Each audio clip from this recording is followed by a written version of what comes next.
What's going on, everybody? Big country here, y'all. I'm glad to be back. A couple weeks have been eventful, to say the least, for me, but I'm happy to be back.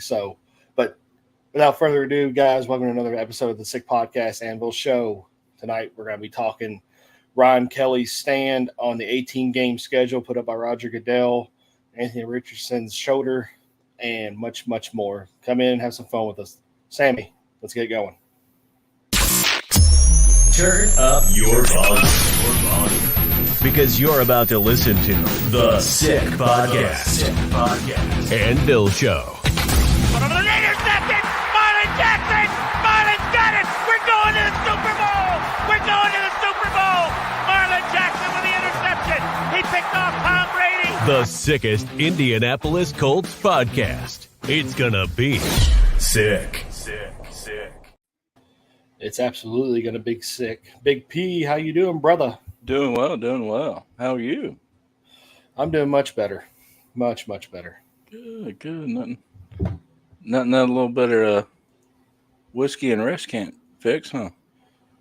I wish I had whiskey at the time 2 weeks ago when all this shit went down. For everybody, not to freak anybody out, y'all, but a couple weeks ago I had to be rushed to the hospital from work. My blood pressure hit a spike of 192 over 102, so wasn't feeling the greatest.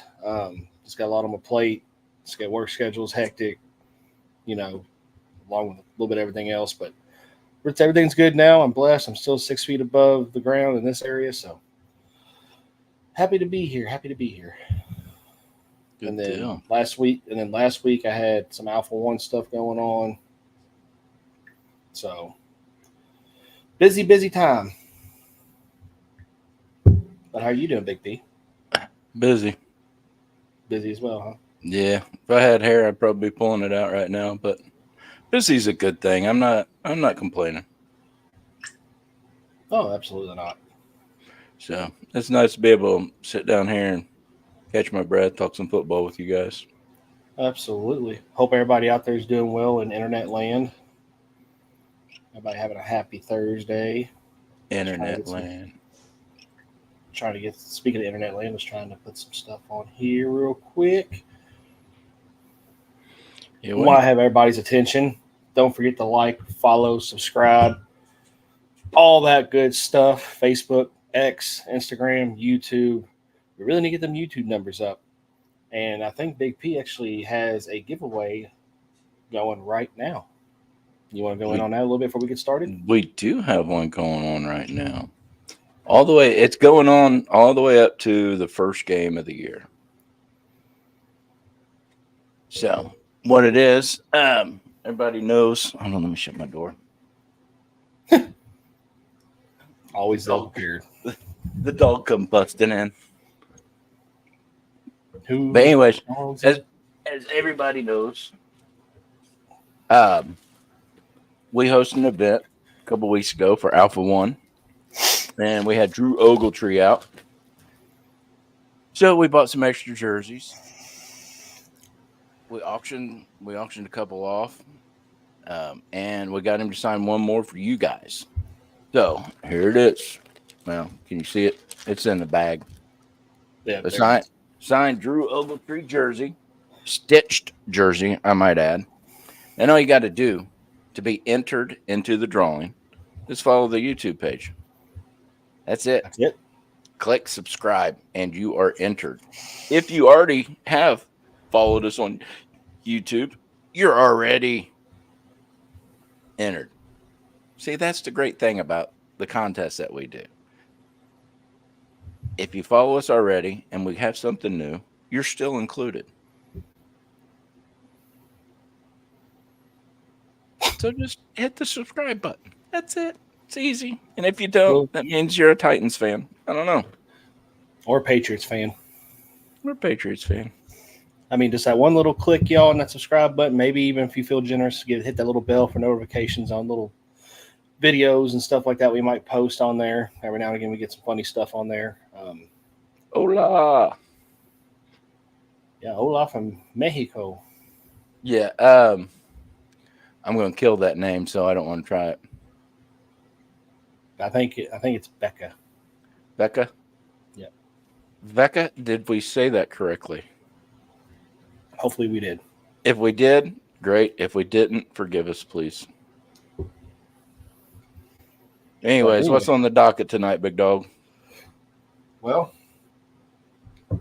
Where do you want to we'll start with Ryan Kelly tonight. For everybody who don't know, big topic. For everybody who don't know, Ryan Kelly's not only our starting center for the Colts, but Ryan Kelly's also the vice president of the Players Union, which that was news to me too when I seen this. It was for me too. Breakout when this story broke out. I didn't know he was up that high in the Players Association. So, but his dispute right now, and he did not hold back with the press on this one. The 18-game schedule. Roger Goodell on the Pat McAfee show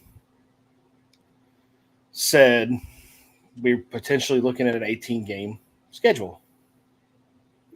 Again. That was actually kind of creepy because you can't see the dog. It was. There's folks in this house. Got goat house. Teresa. But yeah, Roger Goodell is potentially looking at an 18-game schedule now, regular season game schedule. I think along with still holding 2 preseason games as well. Ryan Kelly voiced his opinion against that potential possibility. But before I give my opinion, Big P, what would be your opinion on it? What do you think about an 18-game schedule? I've thought a lot about this. And I've had several thoughts.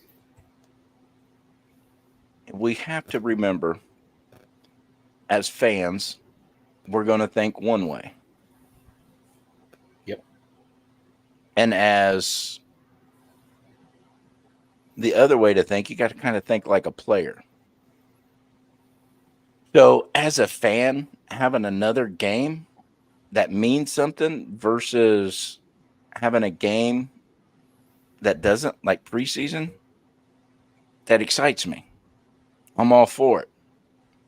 But what Ryan Kelly said in his press conference is 100% true. You think it's that damn easy to play this game 18 weeks, strap a helmet on? You know, throwing in extra games, throwing in anything extra does present a possibility of injury. You know, do we want our star players to possibly get hurt on that 18th game so the NFL can make more money? And now we've got a star player that's out during our playoff run. Now I know injuries happen. This is a violent game. It's a tough game, you know, but if we're going into week 18 and we're in the playoffs and Anthony Richardson gets hurt, our playoff run is done. And it's because we played that one more game. You know, so there's a lot of different ways to look at this. What side am I on? I don't know if I'm really on a side on this one. Really? Yeah. So you're in limbo about it then? Yeah, I can't really. I have to straddle the fence on this one because I agree with both sides. As an ex-player, now don't take me wrong, I didn't ever make it to this level or anything like that, and I'm not claiming that I did, but I did play football since I was 5 years old. So I understand what Ryan Kelly's saying, but as a business owner, shout out to New Pal CBD. Come get all your CBD products. Get a hold of Big P. Anyways, you had to plug that in there. You know, I'm a drug dealer now, so I got to let people know. Don't be a dummy. Buy a gummy. Buy my gummy. Oh, buy his gummy. Sorry. But as a business owner, I understand where the NFL's coming at. You know, and at a 16, 17 game season, there's only so much ways to make money because everything's set. TV contracts are set. This is set. That's set. So how do you increase profits? Throw in another game. get more TV money, get more stadium money, get more this, get more that.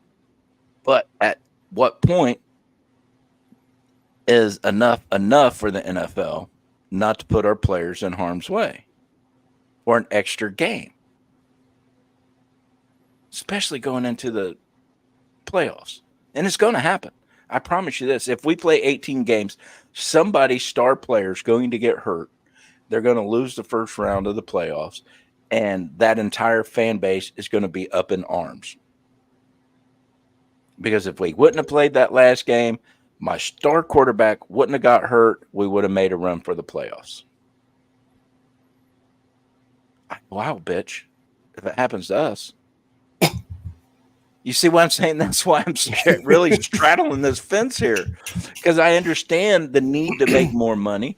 I understand, where the NFL's coming at on this side. But I wholeheartedly support our players.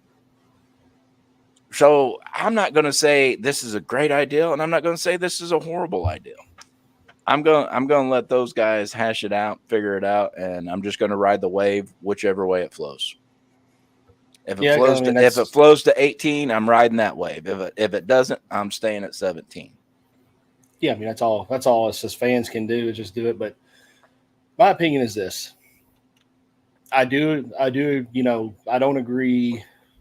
I agree to disagree. I understand where Ryan Kelly's coming from. I really do. As also a former player, not of that caliber, absolutely not. But I know where he's coming from. Like everything you said about that side of it, Big P, I agree with. But here's the thing. If the NFL is going to start softening the game like it has, and it's starting off with this new kickoff rule and all this other BS, hitting the quarterbacks the way they do, and, softening the game is what we knew growing up. Why not have an 18-game schedule? Yeah, there's a lot of potential for injury. That's just what you signed up for. That is exactly what you signed up for. You're playing a violent game. You see it every day in and day out. You hear about it day in and day out. That's what you get paid money to do. The money's there to help you also to recover and get back to normal and all this other stuff. So, in my opinion, on that side of things, if you're going to soften the game, you got to do something, because I think back in the back of Roger Goodell's mind, the rest of the NFL executive branch's mind, I really think that they are softening the game. They know that, and they're trying to. Then I know they're going to lose a lot of fan bases, a lot of fans due to that. So they're trying to make potential ways to make more money and make it more enticing for people to watch. And I get that. It is a business. I did agree with Ryan Kelly on that one too. It is a business. At the end of the day, they're going to do what they're going to do.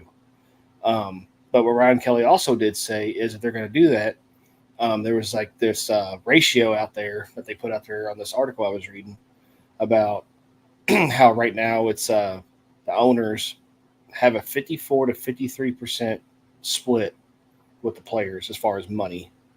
Ryan Kelly is demanding 50-50 or 70-30 or 80-20. But the 80-20, 70-30 was exaggerated, they said. But the 50-50 is what Ryan Kelly would want to go to the players, basically share stakes and teams and all that stuff. And I get that too. I mean, I'm perfectly fine with that. But just the way it just sounds, this generation of players, and the game going softer the way it is, because, it is. We'll just be honest here. It'll be flag football before we know it. But, they're wanting these handouts and this and that. That's the part I don't agree with. You want to set out all these demands and do this and do that, all while still having your hand out for more money. You got to earn the money, in my opinion.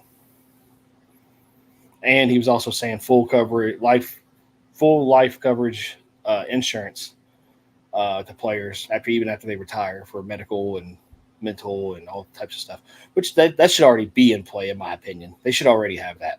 Yeah, with as violent as the game is, yeah. I do believe the NFL has a responsibility to these guys, because they leave everything out there on that field. Yeah. And if you notice too, speaking on the soft part of it, they played fewer games back in the day. The game was harder, as in it was not maybe not faster, but it was definitely hard hitting. But if you notice, like these players are going full send with these hits, these massive hits, the kickoff hits. Back then, you really didn't see a whole lot of injury. At least not a whole lot. Now you're hearing every wake and turn and corner, you're hearing about knees getting hurt, ankles getting hurt, shoulders getting hurt, concussions, and all this other things. But it all goes back to, I think, textbook football, and I think it's still a slight argument to like how these fields need to be, turf or grass. We've had this discussion on the show before. My opinion was I think they need to go back to traditional grass. I think the turf's a big problem. Think so too. So, because I mean, they need to keep that in mind. If somebody out there, I'm sure everybody is, but somebody a lot smarter than me, track when they started using turf, and when all these injuries just started popping up everywhere, because it's constant now. I mean, we had our punter blow an ACL at training camp, just running. And they run on turf at training camp. It's all turf. Yep. You know, our punter didn't get hit. You know, our punter didn't get hit, hip drop tackle or whatever the hell they call it. You know, it was running on turf. Blew his ACL, out for a season. Literally was just doing warm-up runs. Right. So I agree with your conspiracy theory. That has something to do with that turf. I really do. I just think Tyler said 1968. I mean, yeah. Back then it was just it was basically war on a gridiron back then. Yeah. But you're right. You know, the biggest injuries you would see back then is, you know, a broke finger. And hell, all they would do is tape that shit up. Send the guy back in the next play. Yeah, I'm not going to say that's the only thing you saw, but you understand what I'm saying. You didn't see an entire team decimated by injuries. You know, you would see the fluke injuries out there. I mean, and even back then too, an ACL injury or an MCL injury was career-ending. You never played again. It's not now. Now you're having players who do it in preseason or in training camp. They're back in it right before playoffs are here. That's remarkable. The medicine's there. Yep.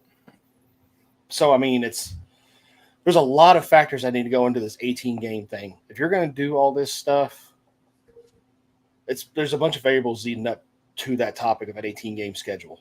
And it just is what it is. I mean, it's just you got to put all those into play. If you're going to do this, then you're going to do that as far as player safety and all this other things. Why not do an 18-game schedule? That's just all I'm saying. If you're going to soften the game, you got to keep fans watching somehow. Sadly.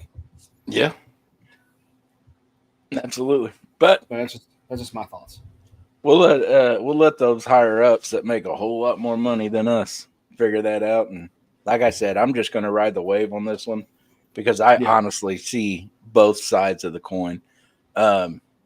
You guys, if you have questions, we will be doing a question answer session at the end of the show tonight, just so everybody knows.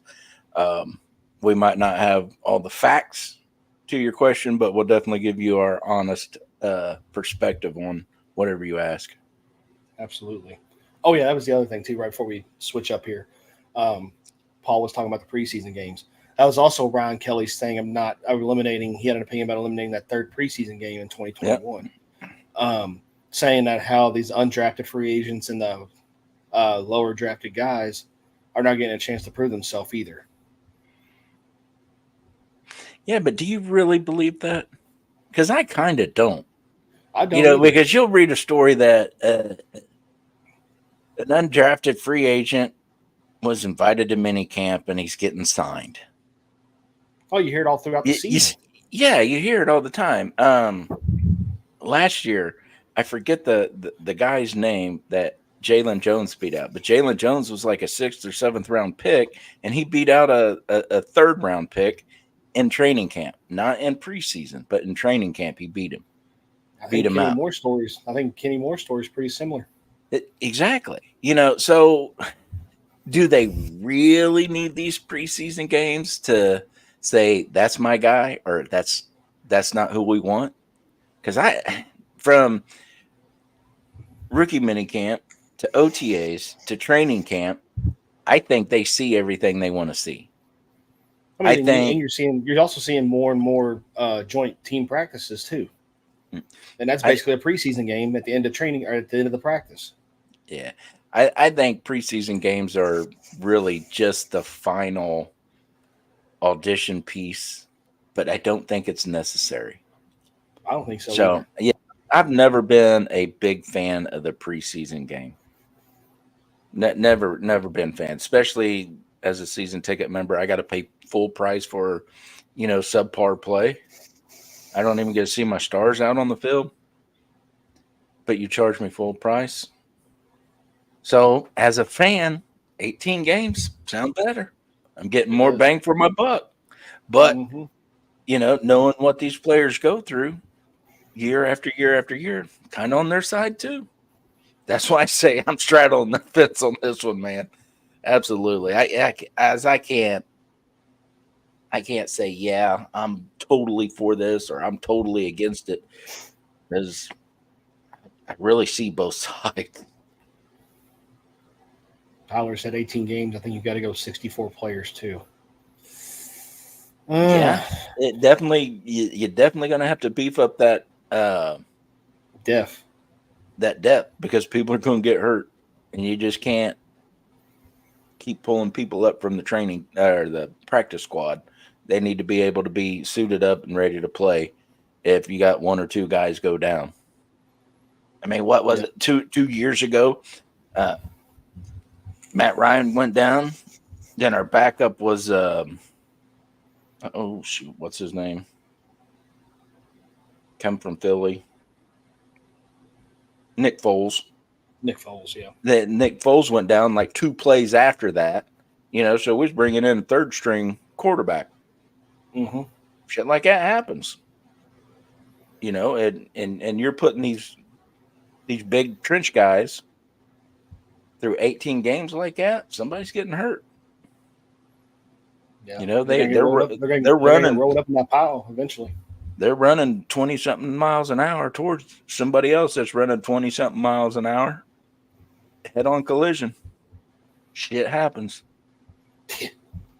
Yep. Unfortunately. So, I'm sorry I don't have an honest take on this one, brother, but that's where I'm at. I'm going to straddle the fence because I see both sides to this, really, I do. I know it's kind of chicken shit way to get out of this argument, but it's my honest take on it. So where would you say? Do you stand for or against the 18 games? You never really did say. You're for the 18 games? Yeah, I'm going to side with Ryan Kelly, like concern wise. I get his concerns, I really do, but where the main source or the main meat of my opinion lies is if you're going to soften the game, you're going to lose a fan base. If you're going to keep doing these rules for player safety, which I totally get, I'm all for. No one wants to see anybody hurt at the end of the day. I get that, but if you're going to soften the game, you got to do something.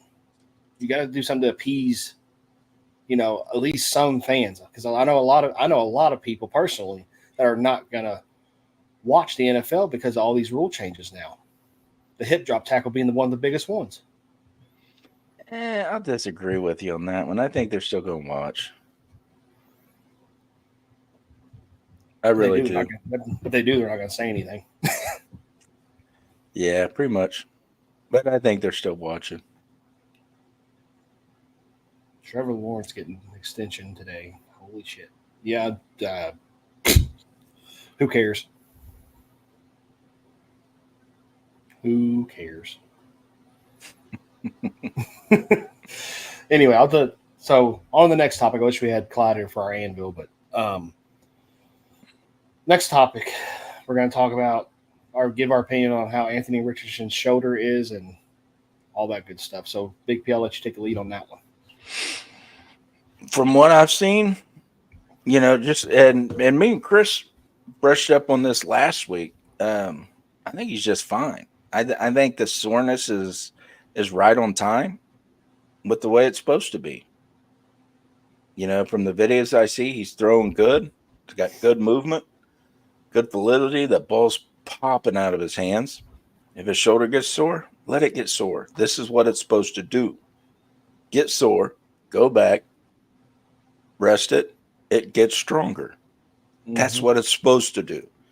So I'm not freaking out about it. No, not at all. Let him throw 50, 60 balls every practice. Let him get sore, because that soreness means he's getting stronger, because the body will regenerate. It will build back bigger, better, faster, stronger. Yeah. So I'm not sweating Anthony's soreness at all. No. I mean, it's just you got to understand, coming off of surgery like that, it's going to be sore. I mean, it's just naturally what it's going to do. It's just not going to magically heal itself, after physical therapy and off season and all that stuff. So, but it's just, like any other body part that you hurt, it's just going to be sore. And like you said, it's going to strengthen over time. They're just taking precautions right now, which is totally great. Well, hello. Oh, I thought that was Shuka at first. Hey, get down. Well, at least you can't see my animals when they come in. Well, I didn't expect her to. She just jumped right up here. You're just taking up all the camera. What are you talking about? She just took up your whole camera. All that you said, I take up the whole camera. I'm like, you making No. a fat joke? Well, since you mentioned it, no, I'm not. Fat guy don't make another fat joke about another fat guy. That shit don't happen. I'm not as fat anymore. I'm not either. But anyways, Good for us. Last week, if you guys tuned in, I challenged the Horseshoe Mob to a fantasy football league, and they have accepted. So it is on. It is on between the Anvil Show and the Horseshoe Mob Show. So when you see us posting stuff about this or that, just know it's a competition, and the Anvil will be victorious. And I apologize, everybody. Big Country here does not play fantasy football, so I will not be part of it. So you're going to be cheering on Clyde and Big P here. And Adam J. and Louise. There you go. Cheer on those guys. That's others. But they, just because they're not on the YouTube screen here doesn't mean they're not a part of our crew. So the Horseshoe Mob does their show a little bit different than we do. They have 4 or 5 guys on each episode. We just got us, and I knew from the get-go we was minus you, because you've been adamant about not playing fantasy. So I don't have time to keep up with it. I brought in some ringers to make sure we win. I brought in some ringers, and Adam J. and Louise. Oh yeah, Adam. I mean, they're both real knowledgeable guys. Absolutely. Speaking of Adam J, there he is. What's up, buddy? Adam J. My favorite little person. Woohoo! All right, you want to fill some questions? Yeah, everybody, real quick. We're just kind of shoot from the hip here. Sammy, can you scroll back and find any questions we missed? If you're all just now tuning in, just be sure you hit that comment section there. Hit us up with any questions you want. Don't have to be about the topics of tonight's show. Any questions y'all want. It's gonna be Colts related, league related. We don't care. But if I decline to answer something, don't get upset with me. I'm only here because I'm not gonna get fined. Well, somebody go asking me what shoe size I got or some silly stuff like that, I'm not answering. I got a question for you. Go ahead. Who's your hairdresser? Me, myself, and I. Well, it's why is Big P a bully?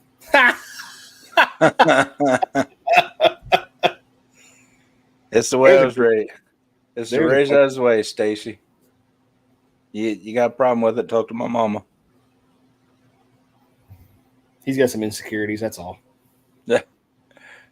Willie said, "What do you guys think about our O line this year?" That's Willie Beeman now.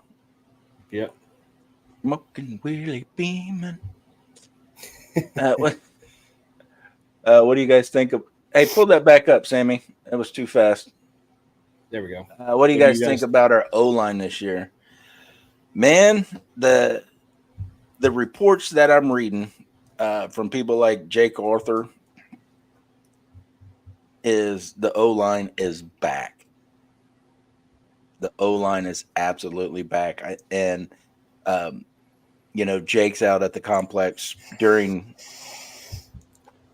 rookie camp, OTAs, and all that. So, and I absolutely trust Jake's perspective on what he sees out there.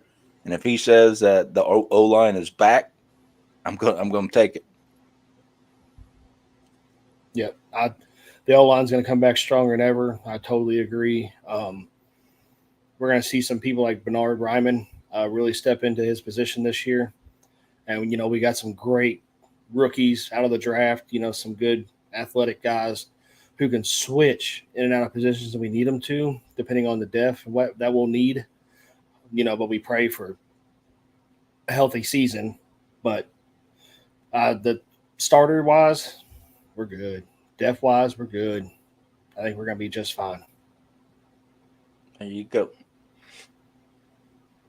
Does Sam lose the third string battle this year to who? Who's that third quarterback? Fourth. Or fourth quarterback, I mean. But to be honest with you, no, I don't think even if we brought a undrafted free agent quarterback in, he don't beat him. Sam knows the system too well. Sam's decent. If you're that good to be drafted versus being an undrafted player, it's going to be hard. It's going to be hard to beat that. He's got, 3-4 years with us now? He definitely knows the system. Yeah. He's well liked around the locker room, so I don't see him losing that. He might request a trade, or he might not re-sign with us, so he gets a better opportunity somewhere. But I don't see him losing anything. I would honestly think if anything, he might be some draft or some trade capital for us. Just for a solid backup quarterback. He's very intelligent, very athletic for his size. But does he get beaten out? No. He's got Joe Flacco there. I know he's gonna absorb his, knowledge like a sponge. So, so is the AR. Say what you want about Joe Flacco. He is a Super Bowl champion. So he's old, but he's got the knowledge behind him. He's still a great player, and he proved last year he's quite capable. Yep, even at his age. Even moving that ball down the field, he showed he's quite capable. So, if we need him, all right, let's go for it. Next, do we have a decent secondary, or are we still screwed on that end? It's still young. Go ahead, it's bro. Still young. Yeah, I was going to say the same thing. It's not that we have a bad defensive secondary. It's just they're young. They're very young. We only have two or three players that actually know the system right now and who are veterans and know what to look for.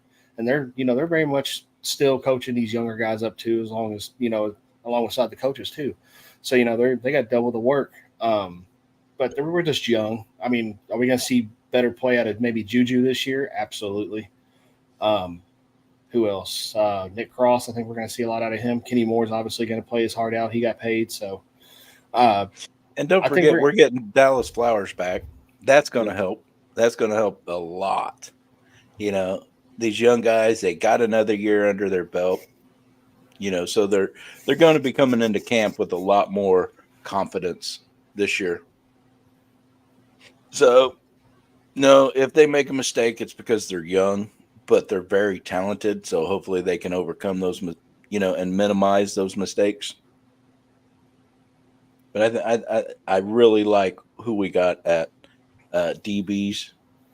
just they're going to get better as the year goes on because they are young. They still have, a little bit to learn, but let's go.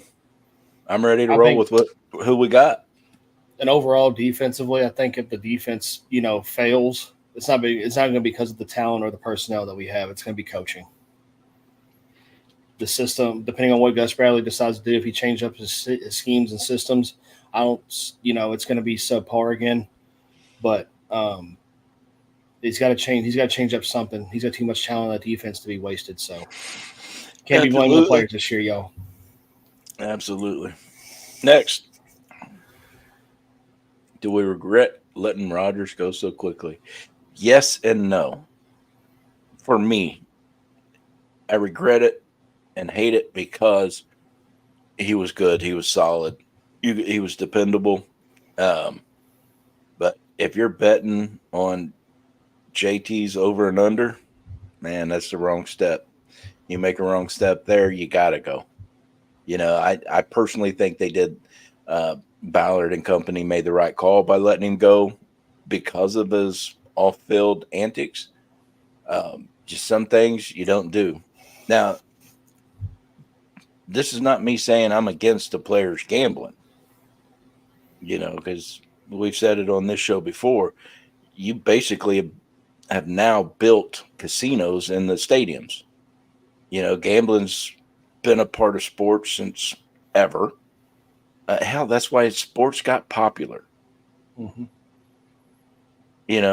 Go back to the 1600s when nobody had nothing to do and they were in some sleazy little dirty shack drinking whatever they drank back then, ale or mead. Is that what they called it back then? Mead?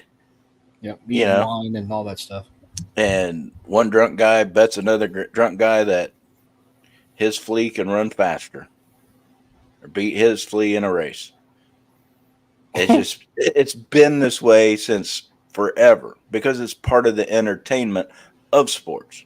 So I don't disagree with players betting, but I do disagree with them betting on their own team or their own teammates.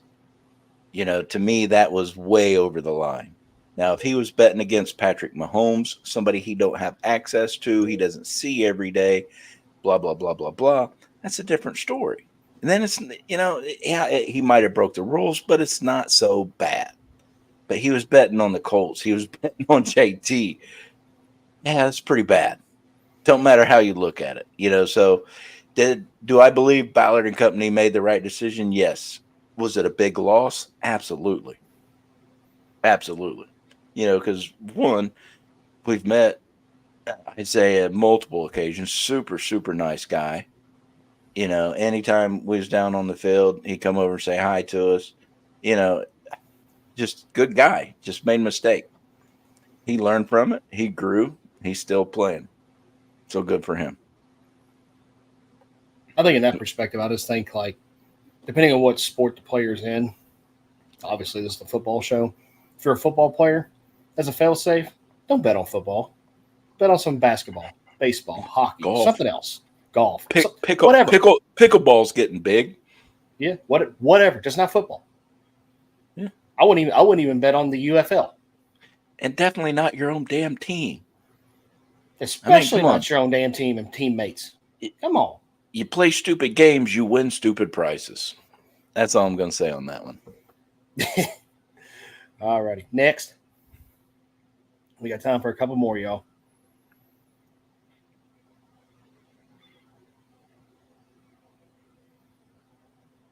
Actually, Sammy, can we go to the one above that, please? Richie's question. There we go. Thank you. Do we think our special teams can make a positive impact on kickoffs to put the offense in good field position with the new rules? It's going to be a learning curve the first few weeks, y'all.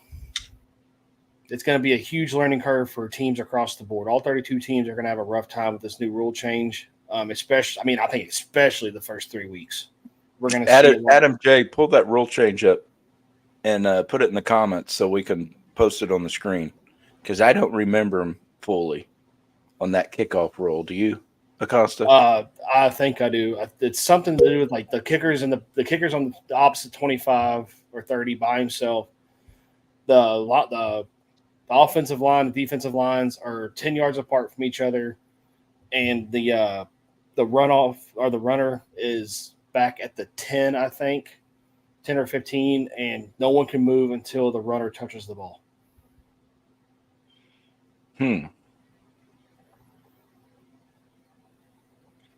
Yeah, they're going to figure that out real quick.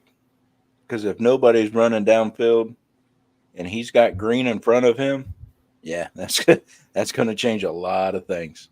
They're doing it for more. They're not only doing it for like safety, they're also doing it to make it more exciting. They think they can get more yards by doing that. Yeah. More breakthrough runs and stuff like that. Now will we see certain players throughout the league, running back footballs and making a name for themselves with this new rule? I think so. I think it's pretty safe to say. And I think, like Zachary just put in there, Anthony Gold. He's good. Yeah. He's going to be one that shines. That dude's quick. Hey, Sammy, pull up Adam J's last comment there. Oh, he didn't even put it on there. He said the new kickoff.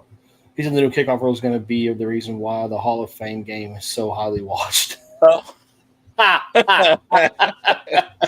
He's probably not wrong. More than likely. Do we have any more questions? We got time for maybe one more. Anyone? Oh, Tressa. Let's hear about your next fundraiser coming up. All right, y'all. Great question. Teresa. Teresa, I am so sorry. I am tired. She will see you next Tuesday, buddy. But thank you for the awesome comment there, Teresa. Alpha One's next event is June 22nd. It's actually coming up really quickly. It's a 5/10K walk, run, ruck event. And we've actually updated it. It's first and foremost, it's in Columbus, Indiana. I think at Lincoln Park. We also added a few other things. We talked with some of our new contacts after the Beach Grove event. The Backyard Baggers, shout out to them. They're going to host a small tournament there at the American Legion next door to the park. The bikers that hosted the poker run are also going to be there again, doing another poker run throughout the Columbus area. So be sure you come out for that. And we're going to also have a few, probably not as big as the last silent auction, but we're going to have a few auction items out there for everybody to come look at. So you can either come walk it, run it, bring a ruck. If anyone doesn't know what a ruck is, it's a backpack soldiers wear that has all their gear in it. They can weigh anywhere from what I've understand 30 to 100 pounds, depending on what all they put in there. Pat can definitely go into more detail on that, but it's going to be a good time. It brings awareness to our cause. I was a truck driver. I didn't walk nowhere. I wasn't that stupid when I signed up. Everybody had to do it in basic, motherfucker. Yeah, that's basic. Everybody has to do that, even accountants. It's a different story. But anywho, anybody who wants to come out to that, participate, or just come support, say hi, that's totally fine with us. We look forward to seeing you all. It's going to be a great time again. Whoever does participate, we actually had some medals made. So whoever participates and finishes, gets a medal. Well, that cat looks like it's about to finish. I would pay money for it just to go right onto your face. What can I say? Pussy loves me. Easy, buddy. It's a family show. Pussy cats. You didn't let me finish. Pussy cats love me. There you go. Well, that was a hell of a pause. Because you interrupted me. Oh, I'm sorry. This is all my fault. Okay. We got you there, buddy. Big P, you got any final thoughts while we head out here? I just gave mine, so. From what my wife was telling me, next week is supposed to be in the high 90s here in Indiana. So make sure you guys are drinking water. Stay hydrated. Stay cool. Don't get sunburned on your head. I don't know if you can see my sunspots already, but I've already been burnt 3 times, top of my head. Wear a hat. No. Wear a damn hat. This dome is too sexy to cover up, buddy. I already said one bad thing or potentially bad thing. I'm not going to say anything anymore. But no, actually, I don't wear hats during the summer because, like when we go to training camp, stuff like that, I want it to be tanned up so I don't burn. And You wore a hat there before. I have, but it's because my head wasn't ready. Got to get ready for head, buddy. Got to get it ready. Sammy, get us out of this mofo. Good Lord. And that's a wrap. Hope you don't miss us too much until next time. Follow the Sick Podcast and Bill Show on YouTube, Instagram, Facebook, Google Play, and Apple Podcasts.